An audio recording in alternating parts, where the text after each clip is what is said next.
안녕하세요. 파라미의 나비효과의 파람입니다. 제20대 대통령 선거가 3월 9일로 앞으로 2주도 남지 않았습니다. TV 토론도 거쳤지만 정책 관련 토론보다는 네거티브 토론이라는 평이 질비한 가운데 정당을 보고 뽑을 수도 있고 사람을 보고 뽑을 수도 있고 사람이 누구든 정권 교체만을 원하여 뽑을 수도 있지만 한 나라의 대통령을 뽑는 자리인 만큼 최소한 공약은 알고 뽑자는 취지의 영상을 제작하게 되었습니다. 여권과 야권의 각 유력한 후보인 윤석열, 이재명 후보에 대해서 말씀을 드릴 것이며 디테일하게 들어가면 너무 할 말이 많아 큰 줄기를 중심으로 중앙선거관리위원회에 나와 있는 각 후보들의 10대 공약을 중심으로 말씀드리겠습니다. 오늘은 윤석열 후보의 10대 공약을 먼저 말씀드리겠습니다. 첫 번째 공약은 코로나 극복 긴급구조 및 포스트 코로나 플랜입니다. 코로나라는 이슈가 쉽게 극복되지 않고 나아지지 않는 만큼 후보들이 첫 번째 공약으로 코로나 관련 공약을 내세우고 있습니다. 이에 대해 윤석열 후보는 규제 강도와 피해 정도에 비례해 지원하며 행정자료를 근거로 지원액 절반을 먼저 지원하는 선보상 제도를 시행하고 방역조치로 폐업한 소상공인에 대한 손실보상 및 손실보상 사각지대를 해소하고 소상공인, 자영업자를 위한 심리상담 디지털 치료제를 무상지원, 그리고 주기적 팬데믹 대응 의료 공공성 강화를 위해 필수 의료 국가 책임제를 실현하겠다고 합니다.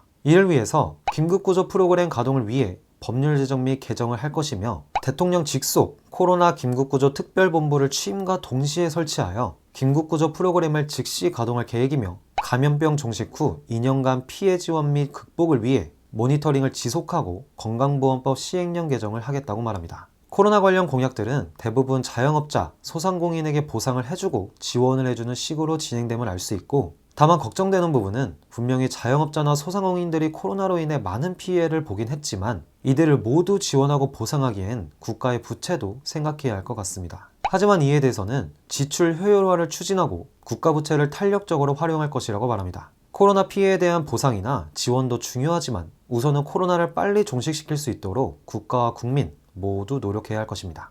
두 번째 공약은 지속 가능한 좋은 일자리 창출입니다.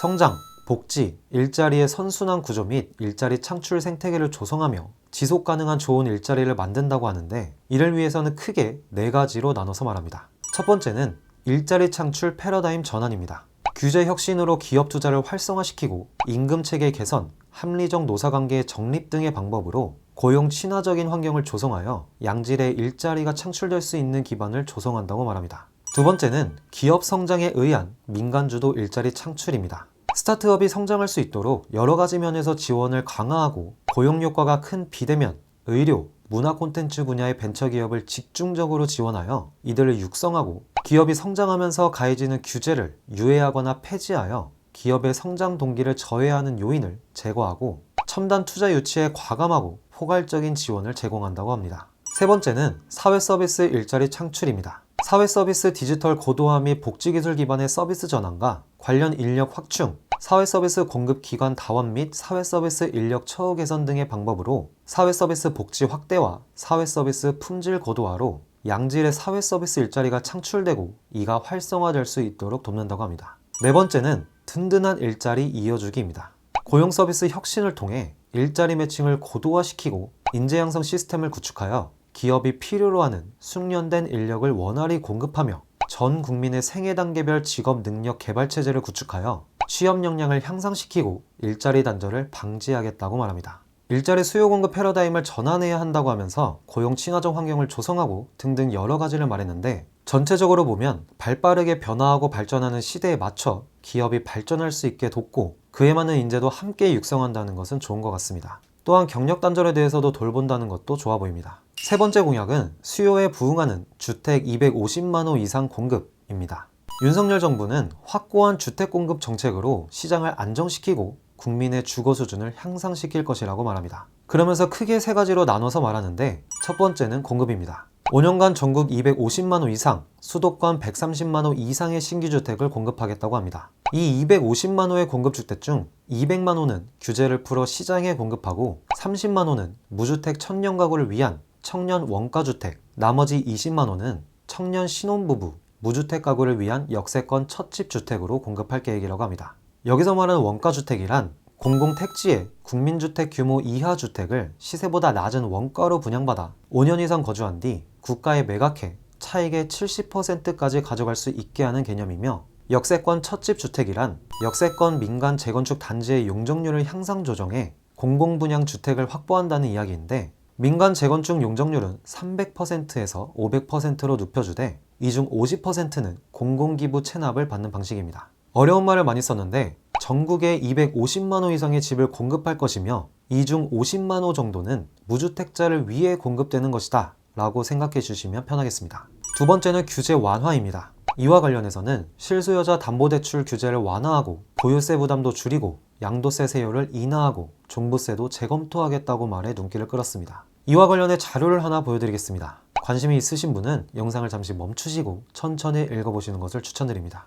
세 번째는 임대시장 관련인데, 임대시장도 현재의 규제를 걷어내는 방향을 택했습니다. 임대차 3법에 대해서는 임대기간을 종전 2년으로 돌리고 전세값을 올리지 않는 이들에게 인센티브를 제공하는 방안을 제시했으며, 눌러져 있던 민간임대 주택 사업도 정상화하겠다고 말합니다. 말씀드린 부동산 관련 공약 키워드 3가지를 이행하기 위해 새 정부 출범 직후 주택공급 로드맵을 작성하고 제도를 개선하여 2026년까지 이행하겠다고 말합니다. 현 정부가 29번 이상의 부동산 정책을 내고 바꾸고 내고 또 바꿨지만 이에 대한 결과로 지금의 부동산 시장은 굉장히 혼란스러워졌습니다. 따라서 부동산 관련한 공약은 국민들이 많은 관심을 가지고 있고 예민한 공약일 텐데 나름 파격적인 공약을 내놓았습니다. 하지만 현재 공급을 추진하고 있는 3기 신도시도 9곳의 총 공급량이 31만 6천 가구임을 봤을 때 임기 중 250만 호 공급이라는 것이 택지 확보부터 쉽지 않을 것으로 보입니다. 이외에도 공약 자체는 좋으나 실행 가능성이 있냐는 걱정도 있습니다.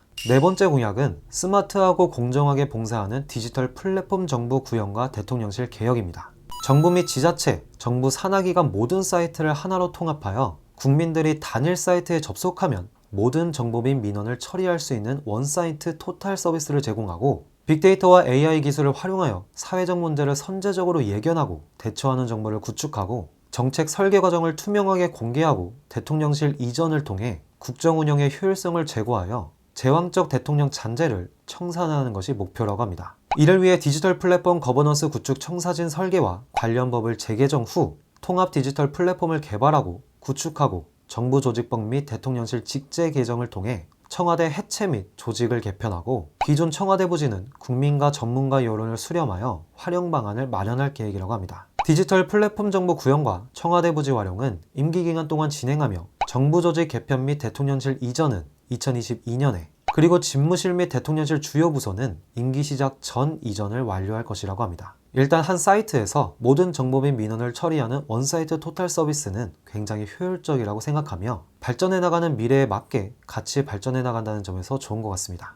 다만 대통령실 이전 부분에 대해서는 아직은 잘 모르겠습니다. 다섯 번째 공약은 과학기술 추격국가에서 원천기술 선도국가로입니다. 정부의 과학기술 리더십을 강화하고 데이터에 근거하여 국정을 운영하고 정치와 과학의 영역을 분리하여 정치적 중립성을 보장하고 지원하되 간섭하지 않는 자율적인 연구 환경을 확립하고 연구관리 시스템을 미래 선도형으로 혁신하고 청년 과학인들의 도전과 기회의 장을 확대할 것이라고 합니다. 이를 위해 과학기술 혁신을 위한 법률 제정 및 개정을 하고 대통령 직속 과학기술위원회를 신설할 것이며 국가과학기술에 대한 전략 로드맵을 수립하고 장기 연구사업 제도를 도입하고 장기 연구과제를 선정해 정권에 따라 변경, 폐지 못하도록 이를 제도화할 것이며 국제 공동연구를 활성화시키고 해외 우수 연구기관과 다국적 기업의 R&D 센터 유치를 통해 글로벌 기술 동맹을 강화하고 환경을 시스템에 대해서 혁신을 일으킬 것이라고 합니다. 우리나라가 과학자에 대한 대우나 환경이 좋지 않다고 많은 사람들이 평가를 하는데 앞으로 과학 분야에 대한 중요성은 커지고 있고 더 커질 것으로 예상되므로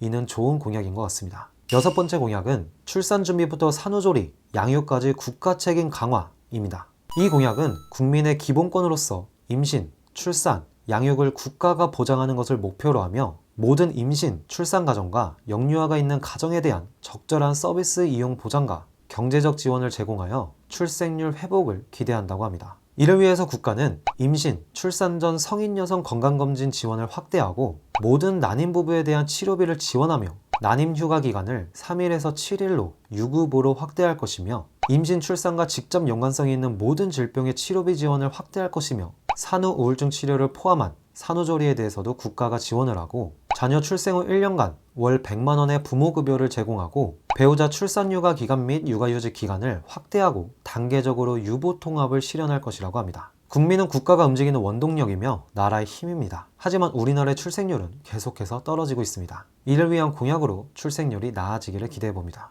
7번째 공약은 청년이 내일을 꿈꾸고 국민이 공감하는 공정한 사회, 여성가족부 폐지입니다.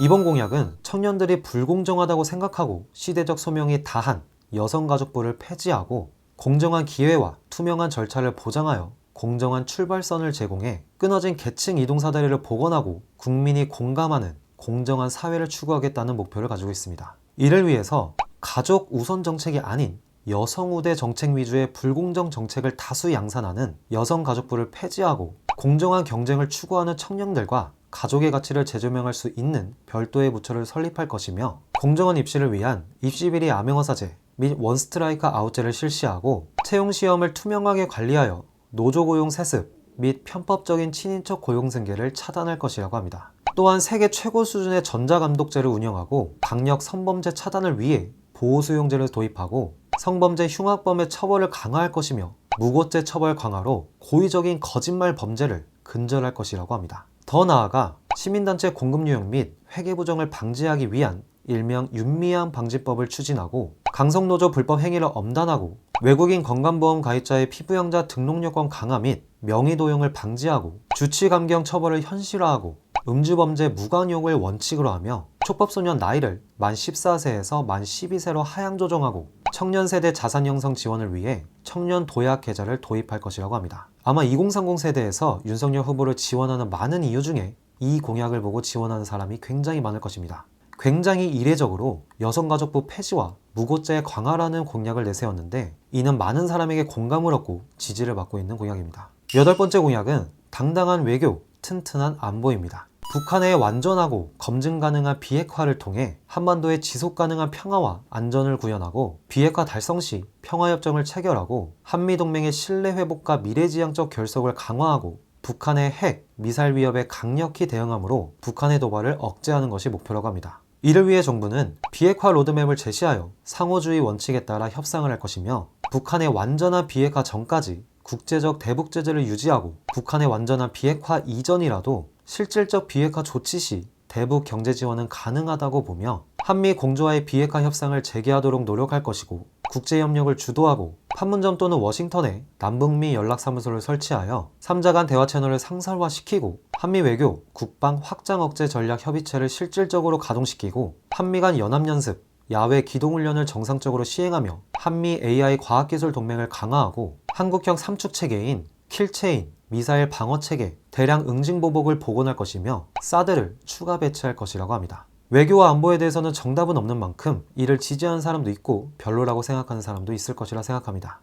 9번째 공약은 실현 가능한 탄소 중립과 원전 최강국 건설입니다. 온실가스 감축과 기후위기 적응 대책을 적극 추진하고 원자력과 청정에너지 기술 구축을 통해 탄소 중립 목표 달성에 기여하고 미세먼지를 저감하고 국제협력 체계를 강화하고 세계 최고 수준의 원자력 발전에 지속적으로 투자하고 친환경적 에너지 생산과 미래 먹거리를 확보하고 전 세계의 원전 원천 기술을 수출하고자 하는 목표가 있습니다. 이를 위해 정부는 실현 가능한 2030 국가 온실가스 감축 목표 및 2050 탄소 중립 달성 방안을 수립하고 추진할 것이며 기후위기 대책을 탄소 중립 사회로의 대변환이라는 미래 대책과 병행 추진하여 국민 피해를 최소화하고 미래 일자리를 창출할 것이며 기후위기를 기회로 전환하고 초미세먼지를 국내 환경기준 이하로 개선하고 국제환경 이슈에 대해 전방위적인 협력 체계를 강화하고 원자력 발전을 안전하게 운영하며 적극 활용할 것이라고 합니다. 원자력 발전에 대해서는 찬반 논란이 많은 만큼 원자력 발전에 대해서만큼은 의견이 갈릴 것으로 보입니다.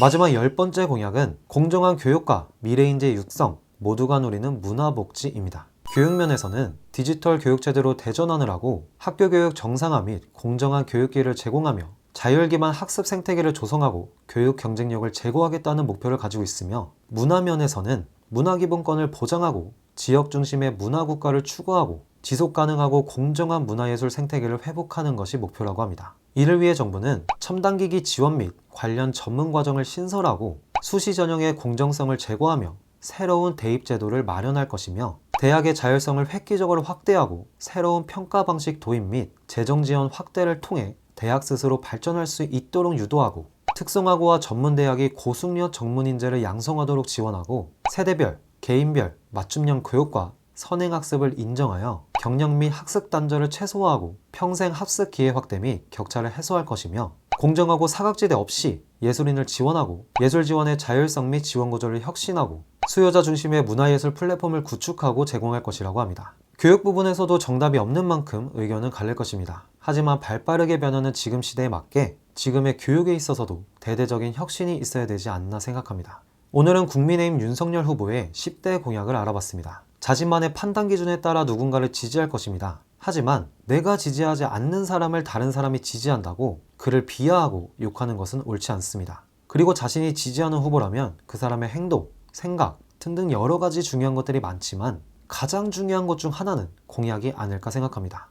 오늘은 크게 말씀을 드렸는데 관련 공약에 대해서 자세하게 알고 싶으신 분들은 제 영상을 바탕으로 조금 더 자세하게 알아보시면 좋을 것 같습니다. 대선이 얼마 남지 않았는데 결국에 누군가가 당선이 된다면 현재보다 나아지는 미래가 되었으면 합니다. 오늘도 영상 시청해주셔서 감사드리며 다음 영상에서 뵙겠습니다.